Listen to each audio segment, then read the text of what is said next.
Chirala municipality పరిధి ఎన్ఆర్ఎన్పీఎం high school ఆవరణంలో వైఎస్ఆర్ ఆసరా 4వ విడత సంబరాలు జరిగాయి. ఈ కార్యక్రమానికి ముఖ్య అతిథిగా చీరాల నియోజకవర్గ వైఎస్ఆర్ కాంగ్రెస్ పార్టీ ఇన్ఛార్జ్ కరణం వెంకటేష్ బాబు హాజరయ్యారు. ఈ సందర్భంగా వెంకటేష్ బాబు మాట్లాడుతూ వైఎస్ఆర్ ఆసరా 4వ విడతలో భాగంగా చీరాల మున్సిపాలిటీ పరిధిలోని 957 స్వయం సహాయక సంఘాలకు మొత్తంగా 6,49,44,640 రూపాయలు జమ చేయడం జరిగిందన్నారు. పేదల పక్షపాతి మన జగనన్నేనని, రాబోయే ఎన్నికల్లో మరలా మన జగనన్నను ముఖ్యమంత్రిగా చేసుకోవాలని వెంకటేష్ బాబు తెలిపారు.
జరిగే పరిణామాలన్నీ మీ అందరికీ కూడా తెలుసు.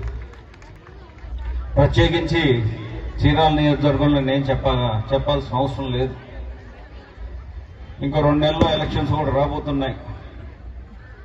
ఎలక్షన్స్కి సరే మన పార్టీల తరఫున నాయకులు ఉంటారు, కార్యకర్తలు ఉంటారు, పైనుంచి అధిష్టానం ఉంటుంది, అన్నీ కూడా జరుగుతూ ఉంటాయి. ఈ ఎలక్షన్ ప్రాసెస్ నడుస్తూ ఉంటుంది.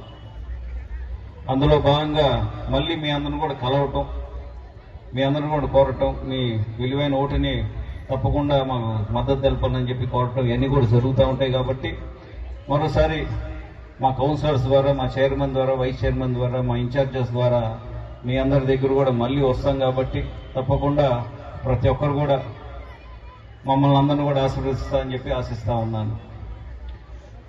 మొన్న 22 మన ప్రోగ్రాం జరిగినప్పుడు కూడా మీ అందరూ కూడా సహకరించినందుకు మనస్ఫూర్తిగా ధన్యవాదాలు తెలుపుతా ఉన్నాను. అందరూ కూడా వచ్చున్నారు, పార్టిసిపేట్ చేస్తున్నారు. అయ్యేంత వరకు కూడా అందరూ కూడా ఉండి